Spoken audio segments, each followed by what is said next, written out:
Jake Murphy stood at the large window of Luna Station and watched the alien ship approach. The ship looked like a giant crystal floating through space. It sparkled with blue and white lights that pulsed in a steady rhythm. Jake had seen many spaceships in his 35 years, but nothing like this. "They're beautiful," said Dr. Lisa Chong, stepping up beside him. She was the team's expert on alien psychology. The Xanthari are known across the galaxy for their telepathic abilities. Jake nodded, but didn't look away from the ship. His mind was already jumping to other thoughts. He wondered what the aliens ate for breakfast. Did they even eat breakfast? Maybe they absorbed energy from those crystals on their heads. He also thought about his apartment back on Earth, and whether he had remembered to water his plants. Probably not. Captain Murphy called Admiral Ross from across the command center. "The Xanthari ship is requesting permission to dock." "Grant." "It," Jake replied, finally turning away from the window. He straightened his blue diplomatic uniform and checked his appearance in the reflection of a nearby screen.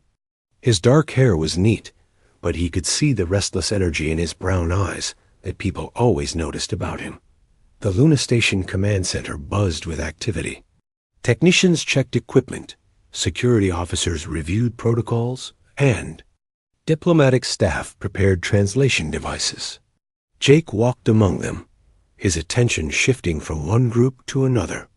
He heard a conversation about gravity adjustments, noticed someone spilling coffee, and caught part of a discussion about communication frequencies. Dr. Chong watched Jake move through the room. She had worked with him for 2 years and knew his patterns. His mind never stayed on one thing for long, but somehow he always managed to catch the important details that others missed. "Jake," she said quietly when he passed her station, "have you thought more about the telepathic ceremony? The Xanthari will want to perform their traditional mind link." Jake stopped and looked at her. For a moment, his scattered attention focused completely on her words. "I've read the files. They scan the mind of our leader to check for peaceful intentions. It's been done with hundreds of species." "Yes, but Jake... Dr. Chong hesitated. She knew about his ADHD, though Jake rarely talked about it. "Your mind works differently than most people. Maybe we should consider having Admiral Ross lead the ceremony instead." Jake's jaw tightened slightly. "My mind works just fine, Lessa. Different doesn't mean broken." Before Dr. Chong could respond, alarms chimed softly throughout the station. The alien ship had docked. Jake felt his heartbeat quicken, not from fear, but from excitement. His brain immediately started processing a dozen different scenarios for how the meeting might go. The main docking bay doors opened with a soft hiss. Jake led his delegation of 12 humans down the corridor toward the docking port. His dress shoes clicked against the metal floor in an irregular rhythm because he couldn't quite maintain a steady pace. His mind kept jumping ahead to the meeting, back to the briefing materials he had studied, and sideways to random observations about the corridor lighting. When the airlock opened, Jake got his first look at the Xanthari. They were tall, at least 7 feet, with pale blue skin that seemed to glow softly. Their faces were angular and elegant, with large silver eyes that held an ancient wisdom. But what caught Jake's attention immediately were the crystal formations growing from their foreheads. The crystals were different colors for each alien, and pulsed with inner light. The lead Xanthari stepped forward. Her crystals were deep purple and seemed to contain tiny stars. When she spoke, her voice was melodious and perfectly clear, though Jake knew she was using some kind of translation technology. "I am High Telepath Zixandra of the Xanthari Collective. We greet you in the name of the Galactic Federation." Jake stepped forward and tried to remember the proper greeting protocol. "I am Captain Jake Murphy, representing Earth and humanity. We welcome you to Luna Station." Zixandra tilted her head slightly, studying Jake with those silver eyes. "You." are the one who will undergo the mind bond ceremony? I am. Interesting. Her crystals pulsed brighter for a moment. Your mental energy feels ... unusual. Jake's mind immediately started wondering what that meant. Was unusual good or bad? Could she already sense his ADHD? Was his brain broadcasting his scattered thoughts? He also found himself thinking about whether the crystal on her head was heavy, and if it ever gave her headaches. The two delegations moved to Conference Room Alpha, Luna Station's largest meeting space. The room had been specially prepared with seating for both humans and the taller Xanthari. The walls displayed images of Earth and its colonies, while the ceiling showed a real-time view of space outside the station dot as everyone took their seats. Jake's attention bounced around the room. He noticed how the Xanthari moved with perfect grace, how their crystals seemed to pulse in sync with each other, and how the human delegation looked nervous. He also thought about lunch and wondered if the station's cafeteria would serve that. Good chocolate cake today. Admiral Ross began the formal presentations, outlining humanity's achievements in space exploration, technology, and peaceful cooperation. The Xanthari listened politely, their crystal crowns glowing softly. Jake tried to pay attention, but his mind kept drifting to other things. Then Zixandra stood, and the room fell silent. Before we can consider humanity for Federation membership, she said, we must perform our sacred mind bond ceremony.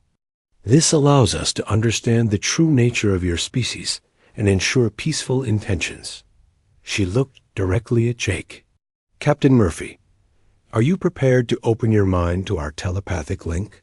Jake stood up, feeling the weight of everyone's attention. His heart raced with excitement and nervousness. His brain was already spinning with questions and observations and random thoughts about what alien minds might feel like. I'm ready, he said, though he had no idea what he was really agreeing to. Dr. Chong shifted uncomfortably in her seat. She had studied Xanthari telepathy extensively, and she knew their minds worked in careful, organized patterns. Jake's mind was anything but organized. She wanted to speak up, to suggest more preparation time, but the ceremony was already beginning. Zixandra moved to the center of the room, her purple crystals now glowing bright enough to cast shadows on the walls. The other Xanthari formed a circle around her, their own crystals beginning to pulse in harmony. The mind bond will allow me to see into your consciousness, Zixandra explained to Jake. I will experience your thoughts, emotions, and intentions. Do not resist the connection. Jake nodded and stepped into the circle. His mind was racing now, thinking about the historical importance of this moment, wondering what Zixandra would see in his head, and simultaneously noticing how the lighting in the room had changed with all the glowing crystals. As Zixandra raised her hands toward his head, Jake's last coherent thought was wondering if he should have mentioned his ADHD. The ceremony was about to begin, and neither species knew what was coming. Zixandra placed her long, pale fingers on Jake's temples. Her touch was cool and smooth, like touching polished stone. The purple crystals on her forehead blazed brighter, casting dancing shadows across the conference room walls. Jake felt a strange tingling sensation, like tiny electric currents running through his skull. Then something else happened. It felt like someone was gently knocking on the inside of his head, asking permission to come in. For Zixandra, this should have been a routine procedure. In her 300 years of life, she had linked minds with beings from across the galaxy. She expected to find the typical human mental landscape that her people had studied, thoughts flowing in neat streams, memories organized by time and importance, emotions clearly labeled and filed away. Instead, she crashed into Jake's mind like diving into a hurricane. The first thing that hit her was the noise. Jake's brain never stopped talking to itself.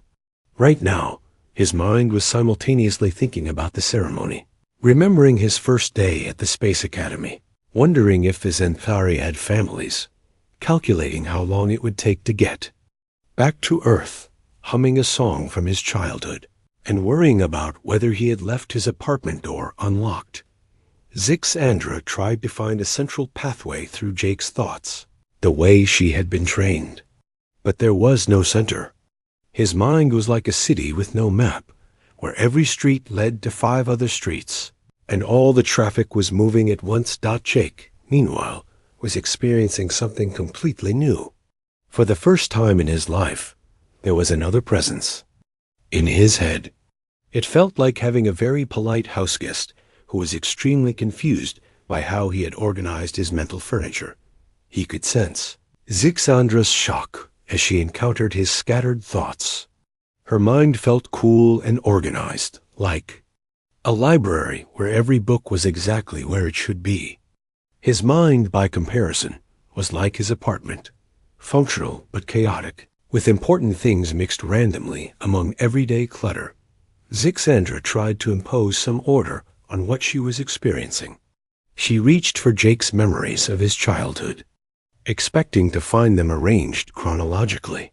Instead, she found them scattered throughout his mind like photographs thrown into the air. A memory of his 10th birthday was somehow connected to his thoughts about quantum physics, which led to his feelings about his first girlfriend, which somehow linked to his concern about climate change. She attempted to follow his current thoughts, but they moved too fast and in too many directions.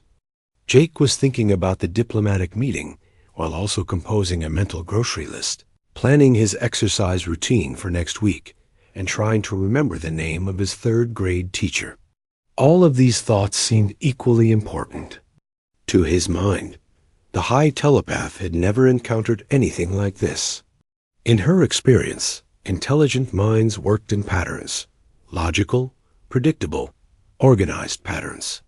Jake's mind seemed to work on controlled chaos. Jake sensed her growing confusion and tried to help. He attempted to organize his thoughts, to create clear pathways for her to follow. But the effort of trying to control his mind only created more mental activity. His brain started monitoring itself, which created new thoughts about thinking, which created thoughts about those thoughts.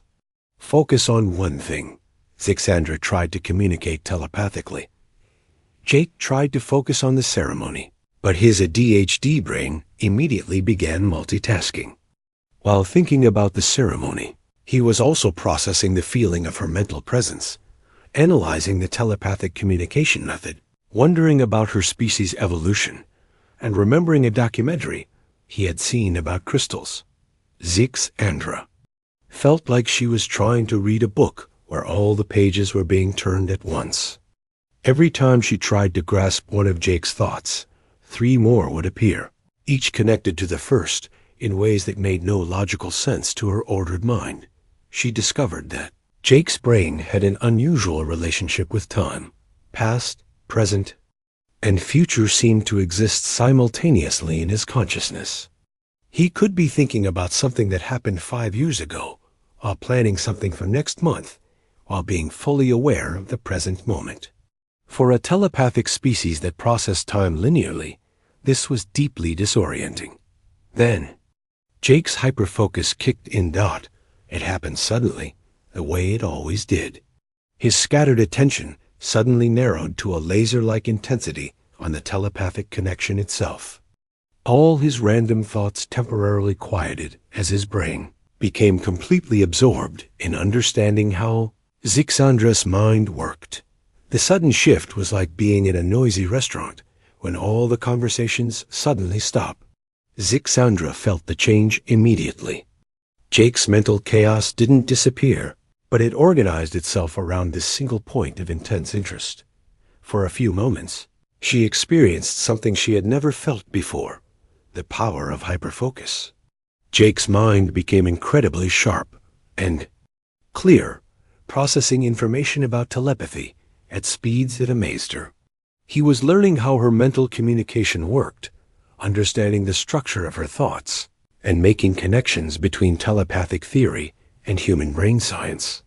But hyperfocus was unpredictable. Just as suddenly as it had arrived, it shifted. Now Jake was intensely focused on the crystal formations on Xanthari foreheads, theorizing about their composition, wondering about their growth patterns, and speculating about their connection to telepathic abilities.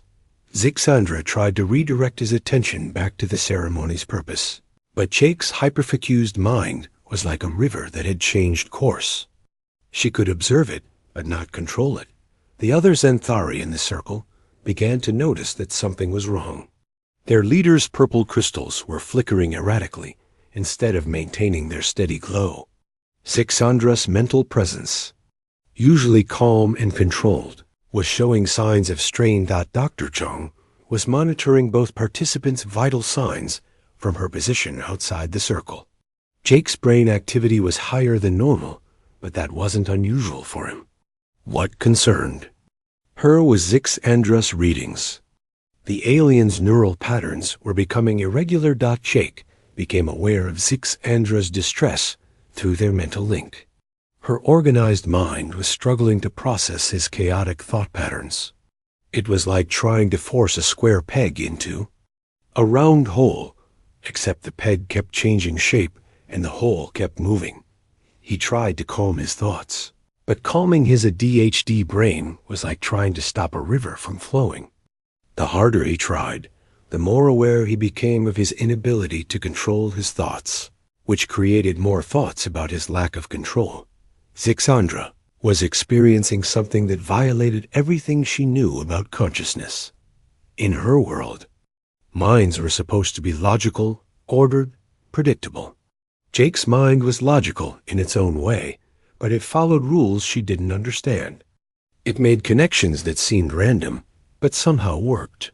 It processed multiple information streams without getting confused. It thrived on controlled chaos. Her telepathic training was working against her now. She had spent centuries learning to organize, categorize, and understand mental landscapes by imposing structure on them. But Jake's mind resisted structure. Every time she tried to create order, his brain would make 6 new connections that led in completely different directions.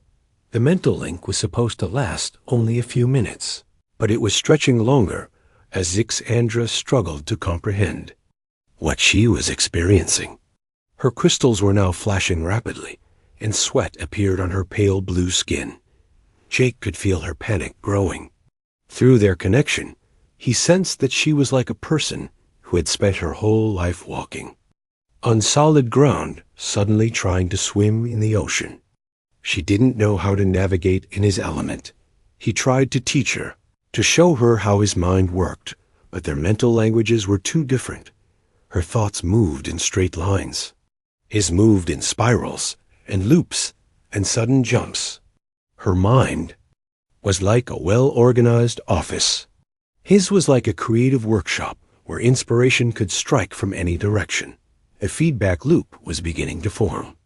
Zixandra's panic was affecting Jake, making his thoughts more scattered. His increased mental chaos was overwhelming her even more, which increased her panic, which affected him more. Both species watched in growing alarm as their representatives struggled with forces they didn't understand. The ceremony that was supposed to build trust between their peoples was becoming something dangerous and unpredictable. Neither Jake nor Zixandra realized they were about to discover something that would change how the galaxy understood consciousness itself. The telepathic link had been going on for 12 minutes now, far longer than any ceremony in Xanthari history. Zixandra's purple crystals were flashing like warning lights, and her hands were shaking against Jake's temples. Jake could feel her mind fragmenting. It was like watching someone try to hold water in their hands. Every time Zixandra thought she understood one part of his mental process, another part would shift and change. His ADHD brain didn't just think differently.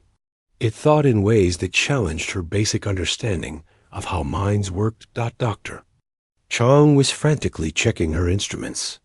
Both participants' neural activity was spiking into dangerous territory.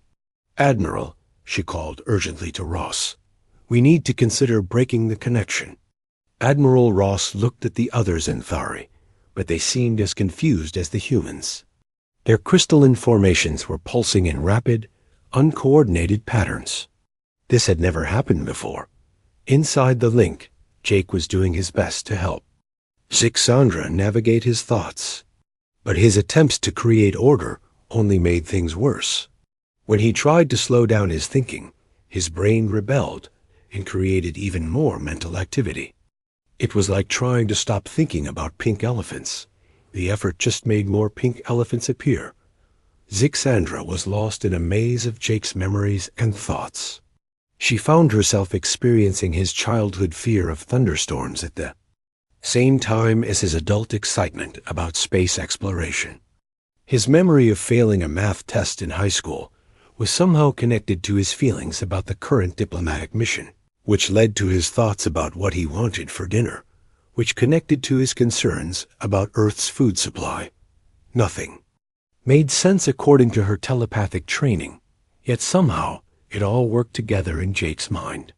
He could hold contradictory thoughts without confusion, process multiple information streams without losing track, and make creative connections that her logical mind couldn't follow. For the first time in her long life, Zixandra was experiencing true parallel processing.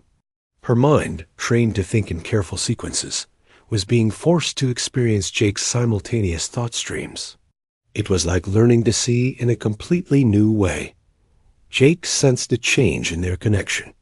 Zixandra. Panic was shifting into something else, wonder mixed with terror. Through their link, he could feel her rigid mental structures beginning to bend and stretch. She was starting to understand that his mental chaos wasn't broken thinking. It was a different kind of thinking altogether, but understanding and adapting were two different things. Zixandra's telepathic abilities had developed over millions of years of evolution to work with organized minds. Jake's ADHD brain was throwing everything she knew about consciousness into question. The others, Enthari, delegates, were becoming alarmed. Their leader's mental signature was unlike anything they had ever sensed. The high telepath, who had always been their most stable and controlled member, was broadcasting confusion and mental strain. High telepath, one of them called out, but Zixandra couldn't respond. She was too deep in the link, too lost in Jake's mental landscape to hear external voices. Jake became aware that the other aliens were trying to reach Zixandra. He tried to help her respond, but his attempt to redirect her attention only created more connections in his brain.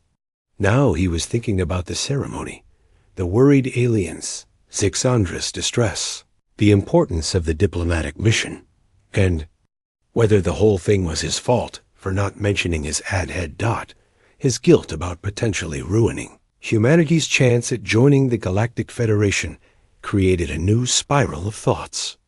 His brain started analyzing all the ways the situation could go wrong, which led to memories of other times he had felt responsible for problems, which connected to his childhood feelings of being different, which somehow linked to his determination to prove that different could be valuable.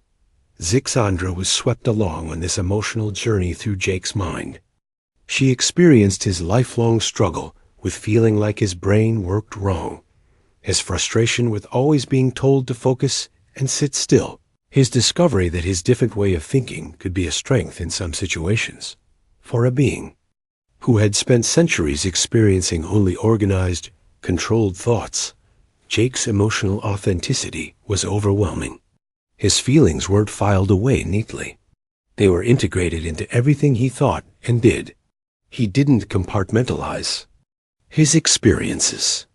They all flowed together in a complex web of connections. Dr. Chong was watching the readings in growing panic. Both participants were showing signs of neural overload. Jake's ADHD brain was handling the strain better than expected, but Zixandra's more rigid neural pathways were reaching their limits. "We have to stop this," she told Admiral Ross. "How?" Ross asked. "We don't know enough about their technology. The Xanthari delegates were asking themselves the same question. They had emergency protocols for breaking telepathic links, but those required the high telepath to participate actively. Zixandra was too overwhelmed to follow their mental commands. Inside the link, Jake realized that Zixandra was in real trouble. Her mind was like a computer trying to run software it wasn't designed for. His chaotic thoughts were overloading her organized mental processes. He tried a different approach. Instead of trying to organize his thoughts for her, he began showing her how chaos could be functional. He demonstrated how his scattered attention allowed him to notice details others missed, how his hyperfocus could solve complex problems, how his ability to make unexpected connections led to creative solutions. For brief moments, Zixandra began to understand. She experienced the joy Jake felt when his mind made one of its intuitive leaps, the satisfaction of his hyperfocus when it locked onto something interesting, the adaptive flexibility that allowed him to thrive in unpredictable situations. Understanding Jake's mental processes and being able to handle them were different things. Her telepathic abilities were like muscles trained for one specific type of exercise. Jake's mind was demanding she perform mental gymnastics she had never learned. The strain was becoming too much. Zixandra's crystal crown was now blazing so brightly that humans in the room had to shield their eyes. The other Xanthari were broadcasting distress signals to their ship, calling for emergency medical assistance. Jake could feel Zixandra's mind beginning to shut down like a circuit breaker, about to flip. He tried to withdraw from the connection, to give her space, but their minds were too deeply linked. His attempt to disconnect only created more mental activity as his brain started analyzing this disconnection process. The feedback loop they had been caught in was accelerating. Zixandra's overloaded mind was affecting Jake, making his thoughts even more scattered. His increased chaos was pushing her beyond her limits, which created more feedback. Both species watched helplessly as their representatives struggled with forces beyond their control. The ceremony meant to create understanding was turning into a crisis that could destroy any chance of peaceful relations between their worlds. Jake's mind, chaotic as it was, began to recognize the pattern they were trapped in. His ADHD brain, used to dealing with overwhelming situations, started looking for solutions. But every solution he considered created new thoughts, which added to the chaos, which made things worse. Zixandra's crystalline crown was pulsing so rapidly now that it appeared to be one continuous blaze of purple light. Her breathing was labored, and her body was trembling from the mental strain. The moment of system failure was approaching fast, and neither Jake nor Zixandra could see a way to stop it. The feedback loop between Jake's chaotic mind and Zixandra's overloaded telepathic abilities reached a breaking point. Her purple crystals flared with blinding intensity, casting the entire conference room in violet light. Then suddenly everything went dark. Zixandra collapsed. Her crystal crown went completely black, and she fell backward like a tree cut down. The other Xanthari rushed forward, their own crystals dimming as they lost their telepathic connection to their leader. Medical alarms began blaring throughout Luna Station. Jake staggered but remained standing. For the first time in his 35 years of life, his mind was completely quiet. The constant background noise of thoughts, the endless stream of ideas, and observations and random connections, all of it was gone. The silence in his head was so profound, it was almost frightening. Dr. Chong and the human medical team rushed to check on both participants. Jake was conscious but dazed, touching his temples where Zixandra's fingers had been. Zixandra was unconscious, her breathing shallow, her pale blue skin even paler than before. "Get her to the medical bay," Admiral Ross commanded. "Priority 1 emergency." The Xanthari delegates carefully lifted their high telepath and carried her toward the station's medical facilities. Their movements were clumsy and uncertain without their telepathic coordination. For beings who had shared thoughts for their entire lives, the sudden silence was devastating. "Jake," Dr. Chong said, scanner in hand, "how do you feel?" Jake looked at her with an expression she had never seen before, complete mental stillness. "Quiet," he said simply. "My head is quiet. Is that good or bad?" Jake considered the question. Without his usual scattered thoughts pulling his attention in multiple directions, he could focus on the question with unusual clarity. "I don't know. It's never been quiet before." A diplomatic mission appeared to be in ruins. Humanity's most important first contact had ended with their telepathic leader in a medical emergency. The other Xanthari delegates were clearly shaken, whispering among themselves in their musical language. Over the next several hours, while Zixandra remained unconscious in the medical bay, tensions grew between the two species. Some Xanthari suggested that humans were too dangerous and unpredictable for Federation membership. How could a species be trusted if their minds could overload even the most powerful telepaths? Dr. Chung worked frantically in her laboratory, analyzing the neural scans from both participants during the link. What she found confused her at first, then amazed her, then changed everything she thought she knew about the incident. The scans showed that during the telepathic connection, something remarkable had happened to Zixandra's brain. For brief periods, her neural patterns had shifted to match Jake's. Her mind, normally processing thoughts in careful sequences, had been forced to handle multiple parallel streams of consciousness.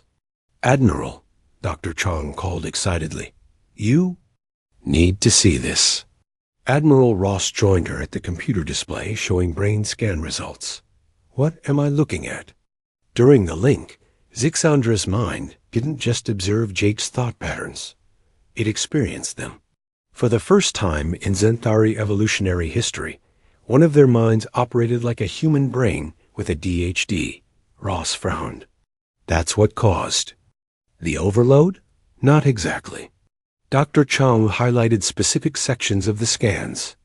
The overload happened because she fought it.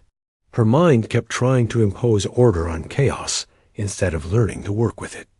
"But look at these moments here." She pointed to brief periods where the neural patterns stabilized. When she stopped fighting and started adapting, something incredible happened. The scans showed that during those brief moments, Zixandra's brain had achieved processing speeds and creative connections that exceeded normal Xanthari capabilities. Her mind had made intuitive leaps and parallel analyses that should have been impossible for her species. She experienced evolution in real time, Dr. Chong whispered. Jake's brain showed her a completely different way of thinking. When Zixandra finally woke up 18 hours later, she was different. Her telepathic abilities were dampened, barely functional, but her awareness was heightened in ways she couldn't explain.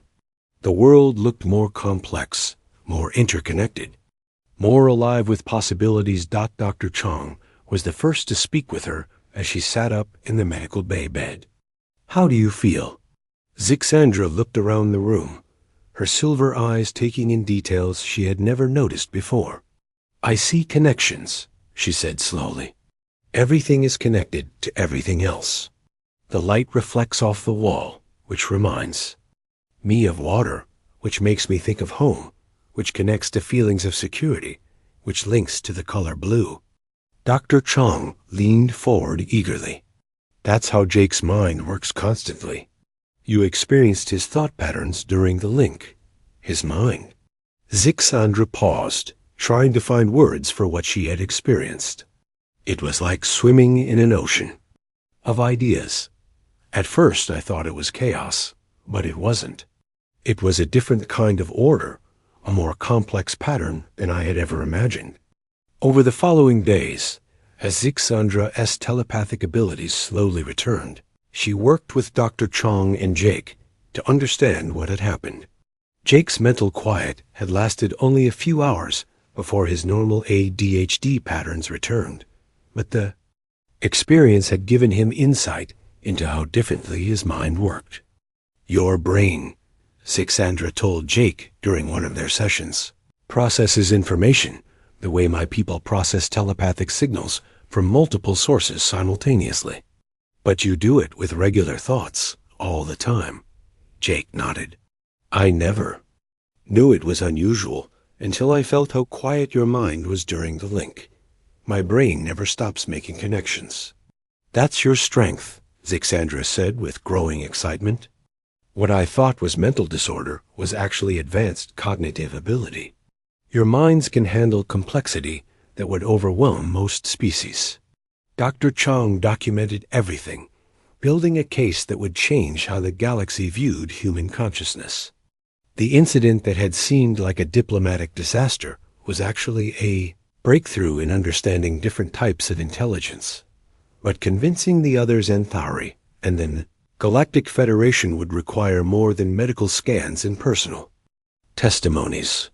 The political situation was delicate, with many questioning whether humans were safe for galactic society.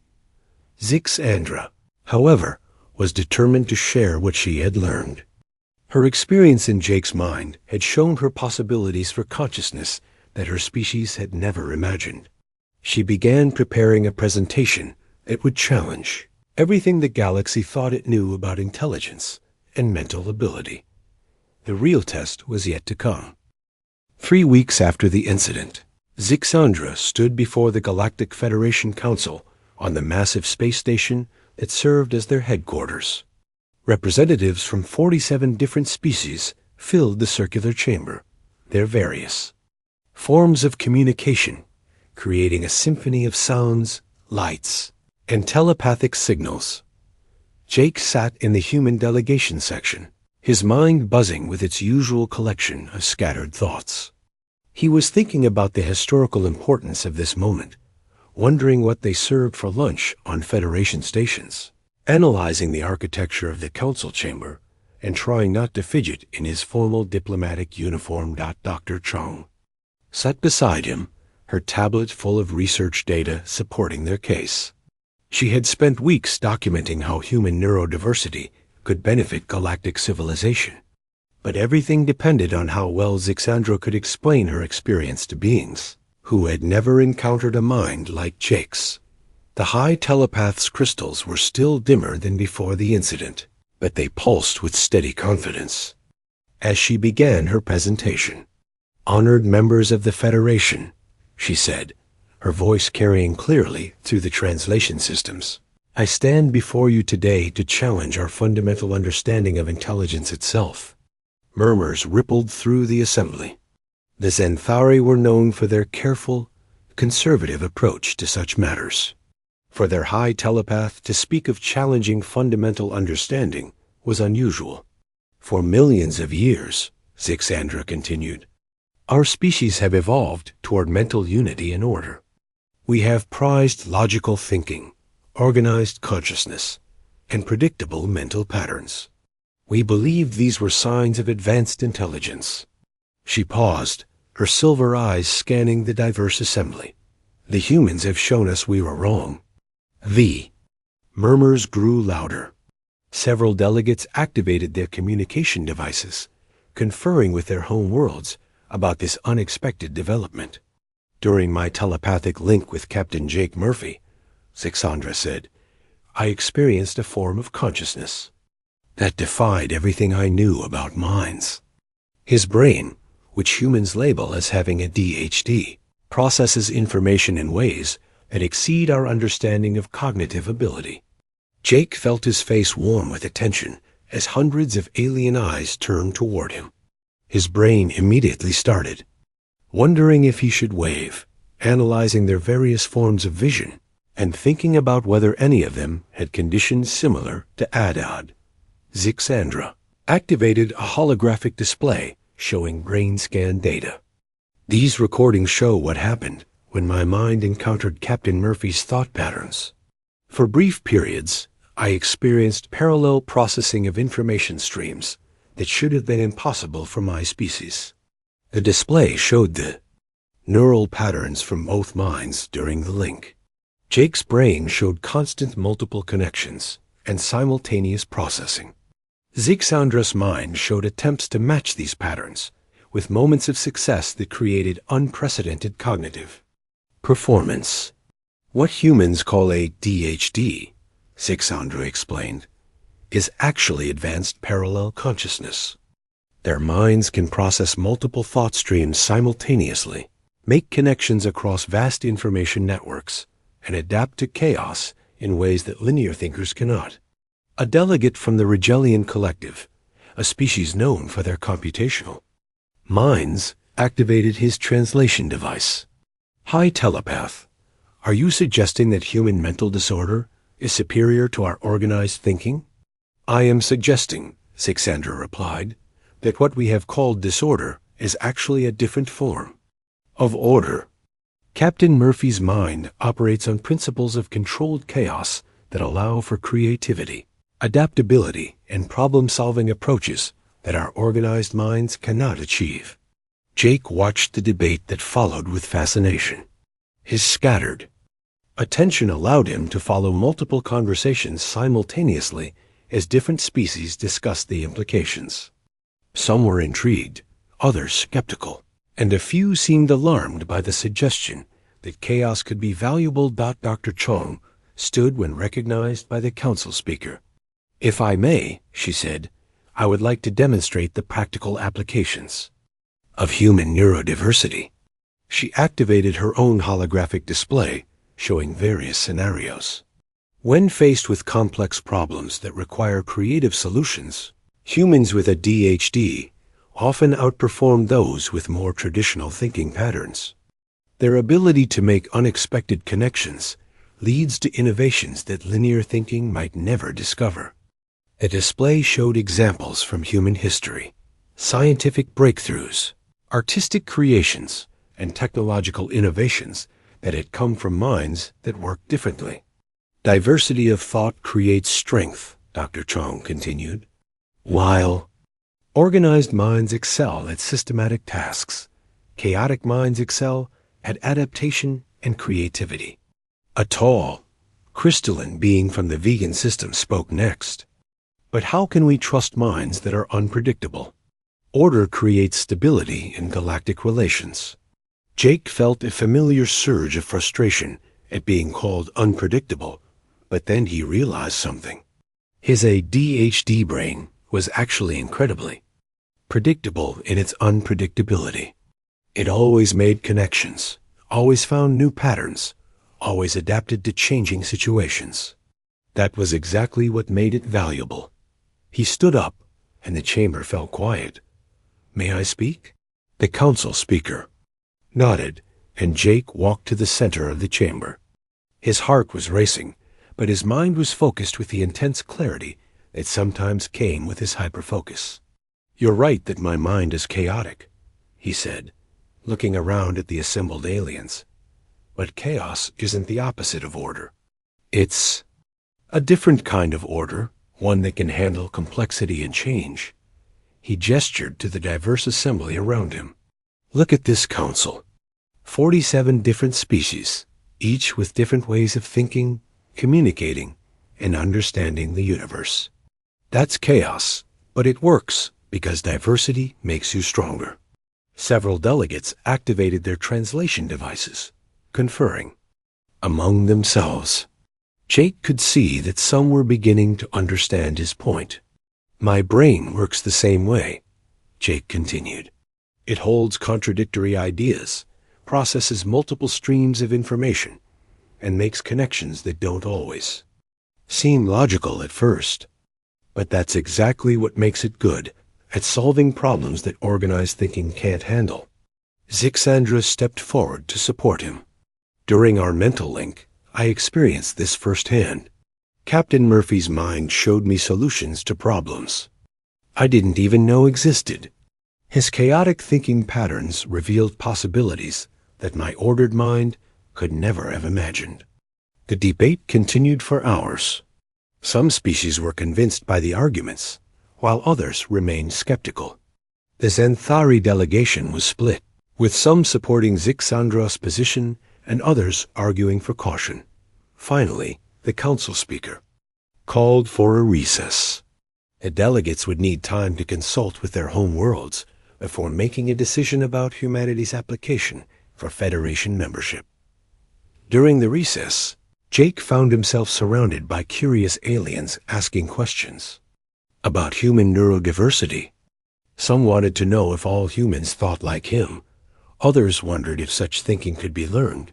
And a few asked if their own species might have similar variations. Dr. Chong was busy sharing research data with xenobiologists from across the galaxy. The incident that had started as a diplomatic crisis was turning into a scientific revolution in understanding consciousness and intelligence. When the council reconvened 3 days later, the council speaker announced their decision. After extensive deliberation with our member worlds, the Galactic Federation has voted to accept humanity as a provisional member. Jake felt his scattered thoughts suddenly focus on that one word, provisional. However, the speaker continued, this membership comes with a unique condition. Humanity will establish a neurodiversity initiative within the Federation, studying and celebrating different forms of consciousness across all member species. Zixandra's crystals glowed brightly with satisfaction. Captain Murphy will serve as the first director of this initiative, with Dr. Chong as chief scientific advisor. Jake's mind immediately started spinning with possibilities. His ADHD brain began making connections between different species' mental abilities, imagining research programs, and planning how to help other beings understand that different didn't mean broken. 6 months later, Jake stood in his new office aboard Federation Station Alpha, looking out at the stars through a massive viewport. His desk was organized chaos, covered with reports from dozens of worlds about newly discovered forms of NURODIV, ERSIT. Y. Dr. Chong entered with her daily briefing tablet. The Andromedan delegation wants to discuss their species equivalent of autism, she said, and the Centauri have identified individuals with what appears to be their version of dyslexia.